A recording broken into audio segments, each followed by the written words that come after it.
Hello, good morning students. अब देखो, अपन गेहूं की दो और यहाँ पे डिजीज हैं वो रह गई हैं। तो अपन आज स्टार्ट कर रहे हैं गेहूं का पीला रोली रोग या येलो रस्ट ऑफ व्हीट। अपन ने ब्लैक कर ली, ब्राउन कर ली, अब तीसरी है येलो। अब यहाँ पे देखो कि ये भी जो है आप अपने इंडिया में बहुत जो है सभी एरिया में अधिकतर मिलती है। और साउथ में भी है, वेस्ट नॉर्थ में भी है, तो सब जगह ही मिलती है। सबसे पहली बात। दूसरी क्या है कि ये मैदानी यानी फील्ड में भी मिलेगी और हिल रीजन पे भी मिलेगी। तो ये जो है इसलिए जो है जितनी भी रस्ट डिजीज है वो डिजीज जो है गेहूं को बहुत ज़्यादा नुकसान करती है। और ये जो है इसको जो है अपन हरदा हरदा नाम से भी जानते हैं, ये इसका एक और नाम है। फिर उसके बाद में अगर अपन इसका पैथोजन देखें तो पैथोजन भी इसमें कौन सा है, पक्सीनिया। लेकिन यहाँ पर वैरायटी अलग है, पक्सीनिया स्ट्राइफॉर्मिस ये है यहाँ पर। और ये जो है कवक, ये कवक भी भिन्नाश्रयी कवक है यानी कि हिट्रोसियस है, क्योंकि इसको भी अपने जीवन काल में 2 होस्ट की आवश्यकता पड़ती है। अब इसमें जो यूरिडोस्पोर है और टीलियोस्पोर है ये तो गेहूं के ऊपर है। बाकी जो है अभी तक हालांकि मान लेते हैं कि कुछ यहाँ पर खरपतवार या वीड्स हैं, जैसे एग्रोपाइरोन है, सेमीकोस्टेमम है, ब्रोमोस कैथाट्रिकस है, जैपोनिकस है। तो ये जो हैं वीड्स, इन वीड्स के ऊपर ये रहते हैं, पर ये भी कंफर्म नहीं है। मतलब अगर मुख्य जैसे वहाँ बारबेरी है तो यहाँ पे इतना मुख्य जो है वो, या आप कह सकते हो कि बिल्कुल 100% श्योरिटी है तो वो यहाँ पर नहीं है।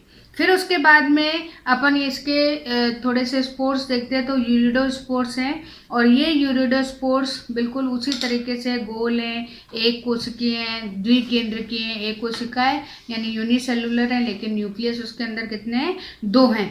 फिर यहाँ पे जो जर्म पोर हैं, जनन छिद्र हैं, वो 6 से 16 तक पाए जाते हैं। तो इसलिए बताते हैं ताकि ये कहीं से भी जर्मिनेट हो जाता है, किसी भी जगह गिरेगा तो वहीं से इसकी पोलन ट्यूब बनेगी और ये जर्मिनेट हो जाएगा। फिर उसके बाद में इसकी भी भित्ति है वो बाहर वाली थोड़ी सी कलरलेस, आप इसमें डायग्राम में देखो कलरलेस होती है, लेकिन इसमें भी बहुत छोटे छोटे से जो है स्पाइंस वहाँ पर पाए जाते हैं। फिर उसके बाद में टीलियो बीजाणु या टीलियो स्पोर्स, तो ये भी जो है थोड़े से गहरे भूरे रंग के हैं और इसमें दो कोशिकाएं पाई जाती हैं। और इन कोशिकाओं के बीच में एक मोटी भित्ति होती है और इनका जो सिरा है वो बिल्कुल कॉनिकल या त्रिभुजाकार होता है।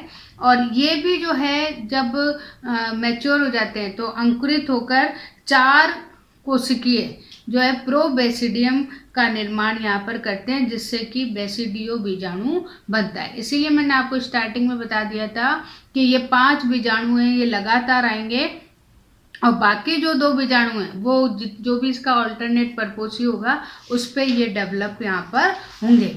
फिर यहाँ पे देखो, अब अपन थोड़े से इसके लक्षण देखते हैं। तो ये जो है पत्ती पे डायग्राम आप देखो, पत्ती पे जो है छोटे छोटी सी बूंदों जैसा या सर्किल जैसा यहाँ पे दिखाई देता है और फिर धीरे धीरे जो है ये सिराओं पर फैलने लगता है। और उसके बाद में ये मतलब इतना चमकदार होता है जो जैसे गोल्ड की तरह, सोने की तरह जो है यहाँ पर दिखाई देता है। फिर धीरे धीरे पहले पत्ती पे, फिर पत्ती के निचले हिस्से पे, फिर उसके बाद में धीरे धीरे ये पुष्प पे चला जाएगा, बाली पे चला जाएगा। तो इस तरीके से जो है ये पूरे के पूरे प्लांट को कवर यहाँ पर कर लेता है। और जब ये मैच्योर हो जाते हैं इसके यूरिडोस्पोर तो वो जो है अब फैल के कहाँ चले जाते हैं, वातावरण में। और उसके बाद में वापस से जो है प्लांट के पर ये इन्फेक्ट करते हैं, क्योंकि गेहूं पर ही है दोनों वैरायटी। तो पहले ऊपरी त्वचा पे और फिर निचली त्वचा पे जो है इनका निर्माण होता है। तो आपको ऊपरी त्वचा पे तो यूरिडोस्पोर मिलेंगे और निचली त्वचा पर मिलेंगे टीलियोस्पोर। लेकिन टीलियोस्पोर के ऊपर बहुत मोटी सी पपड़ी सी जमी होती है, अगर आप उसको खरीद के देखोगे तो उसमें आपको काले रंग का पाउडर या बीजाणु टाइप से दिखाई देंगे। तो ये हो गया आपका क्या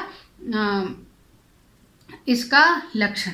फिर उसके बाद में अपन रोग चक्र की बात करते हैं। तो रोग चक्र में क्या है कि ये जो है कवक है, ये ऊंचाई तक पे यानी हिल रीजन 1500 से 1800 मीटर तक की ऊंचाई पे आपको मिलेगा।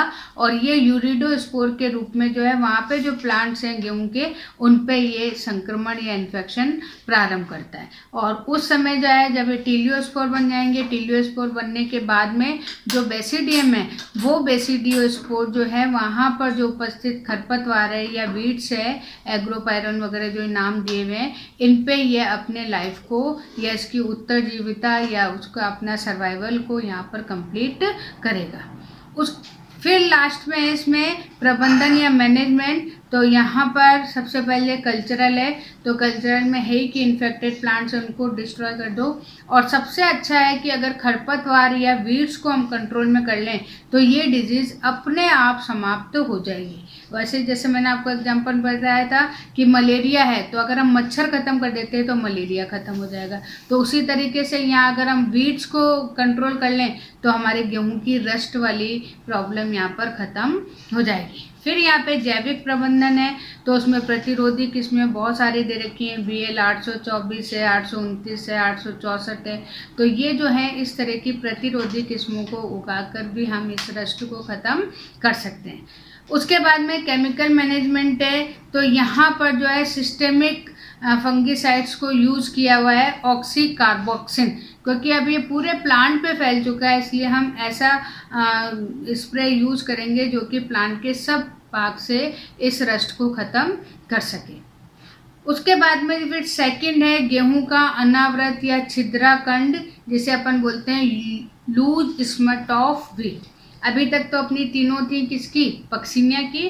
अब यहाँ पर दूसरा कवक आ गया अष्टलघु, तो वो अपन देखेंगे। सबसे पहले ये जो है इसमें अपना जो सिम्टम है वो किस में ज़्यादा दिखाई देगा, इसकी बाली में, इसकी ईयर में। और गेहूं की जगह काले रंग के गेहूं आपको मिलेंगे, तो उसमें बिल्कुल अगर आप फोड़ के भी देखोगे तो काले रंग का पाउडर वहाँ पर दिखाई देता है। तो इसलिए इसको और भी नाम दे रखे हैं, कालीमा दे रखा है, शिथिल दे रखा है, कंजारी, कंजूरवा, कंडुआ, कानी। तो ये इसी वजह से है क्योंकि इसमें काले रंग का पाउडर या चूर्ण दिखाई देता है। ये भी भारत में सब जगह है, मैदानी एरिया में भी मिलेगा, पहाड़ी में भी मिलेगा।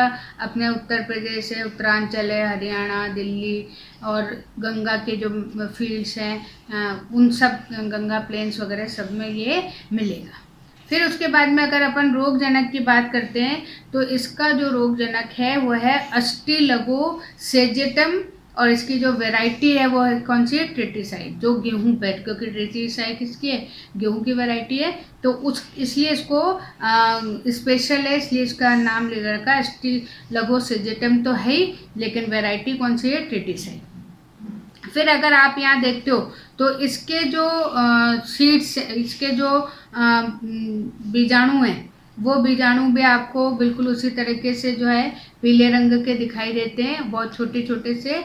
और यहाँ पर जो है एक बीजाणु में जो है 4 तंतु या 4 फाइबर्स बनते हैं, और उसके बाद में इनमें से थ्रेड जैसा स्ट्रक्चर, या ये जब जर्मिनेट होते हैं तो थ्रेड जैसी स्ट्रक्चर निकलती है। और इसमें जो है थ्रेड के अंदर आपको एक कोशिका के अंदर 2 केंद्रक दिखाई देंगे, और वही केंद्रक हैं जो कि जब बाली बनती है और जब इन्फ्लोरेसेंस आता है गेहूं का, तो उसमें ये स्टिग्मा में या उसकी स्टाइल में प्रवेश करके उसके पूरे के पूरे सीड को अपने कब्जे में लेते हैं और वहाँ पर अपना माइसेलियम बनाते हैं और सीड बना के वहीं पर डिस्ट्रॉय हो जाते हैं। तो इस तरीके से जो है यहाँ पर जो इन्फेक्शन है वो इन्फेक्शन आपको कहाँ दिखाई देता है, ईयर में या बाली के अंदर दिखाई देता है।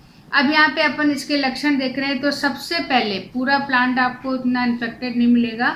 सबसे पहले जो इसका फर्स्ट सिम्टम है, प्रथम लक्षण है, वो कहाँ दिखाई देता है, बाली के अंदर। और बाली में बीज की जगह जो है काले रंग का कोयले जैसा चूर्ण आपको दिखाई देता है। फिर ये धीरे धीरे अगर अपन उसको हटा के देखते हैं तो उसमें आपको पाउडर दिखाई देगा। तो इसीलिए इसे अपन क्या बोलते हैं, इसके ऊपर कोई कवर नहीं होता है, इसलिए इसको अनावृत कंड या लूज स्मट कहा जाता है। उसके बाद में इसका रोग चक्र है। तो रोग चक्र में ये जो है, ये सबसे इम्पॉर्टेंट चीज़ है कि ये सीड बॉर्न डिजीज़ है। ये सीड के अंदर होती है, बीज के अंदर होती है। इसे इसलिए बोलते हैं अंतः बीजोड़ रोग या इंटरनली सीड बॉर्न डिजीज़। और जैसे जैसे सीड जर्मिनेट होता है वैसे वैसे ये अंदर ही अंदर जो है डेवलप करता है, और डेवलप करने के बाद में जो है जब फ्लावर आता है, उसका इन्फ्लोरेसेंस आता है या उसके सीड्स आते हैं, तो वहाँ पर हमारे को इसका इन्फेक्शन दिखाई देता है। एक बिल्कुल झुंड के रूप में काले रंग का पाउडर यहाँ पर दिखाई रहता है। तब जब तक ये अपना आप को डेवलप नहीं करता है, जब तक कि बाली यहाँ पर नहीं हो जाती है, तो अंडाशय में ये डॉर्मेंट माइसीलियम यानी कि सुप्त या विश्राम अवस्था में वहाँ पर रहता है। फिर उसके बाद में इसके अगर हम देखें तो यहाँ पे प्रबंधन है, तो सेल से प्रबंधन लगभग एक जैसे ही है कि इन्फेक्टेड प्लांट है तो उसको वहाँ से हटा दो। फिर यहाँ पे एक और चीज़ है कि क्योंकि सीड से, तो सबसे पहले इसके सीड्स को जो है 3 से 4 घंटे ठंडे पानी में पहले भिगोते हैं, और फिर भिगो के फिर इसको लगभग 50 से 60 सेंटीग्रेड तापक्रम जो गर्म पानी है उसमें 10 मिनट डाला जाता है, और फिर उसके बाद में सनलाइट में जाके ये सूर्य की रोशनी में इसको सुखा देते हैं। तो उससे जो उसके सीड्स हैं, अगर उन सीड्स में कहीं थोड़ा बहुत इन्फेक्शन है तो वो ख़त्म हो जाता है। और यहीं पे एक और चीज़ है कि यहाँ पंजाब में लूथरा और सत्तार, इन्होंने थोड़ा सा और बताया कि जून महीने में ने पहले 4 घंटे ठंडे पानी में भिगो, और फिर उसके बाद में थोड़े गर्म पानी में रखने के बाद में इनको धूप में सुखा दो, तो इस रोग पर नियंत्रण पाया जा सकता है। क्योंकि ये क्या है, सीड बॉर्न डिजीज होती है। तो अगर हम सीड को ट्रीट कर दें तो ये हमारी डिजीज धीरे धीरे खत्म हो जाती है। फिर यहाँ पे बायोलॉजिकल मैनेजमेंट है, तो उसमें फिर कल्याण सूना, WG 307, इन सब का उपयोग यहाँ पर किया जाता है। फिर लास्ट में रासायनिक प्रबंधन है, तो बीजों को कार्बोक्सिन की 2 से 2.5 ग्राम प्रति किलो दर से जो है जब सीड को हम सोइंग करते हैं तो उस समय जो है हम सॉइल को ट्रीट कर लेंगे, तो अगर थोड़ा बहुत इन्फेक्शन होगा तो वो वहाँ पर ख़त्म हो जाता है। तो ये यहाँ पे आज आपका कंप्लीट हो गया है। ठीक है, अब कल अपन और 2 डिजीज़ यहाँ पे पढ़ेंगे। Okay, thank you.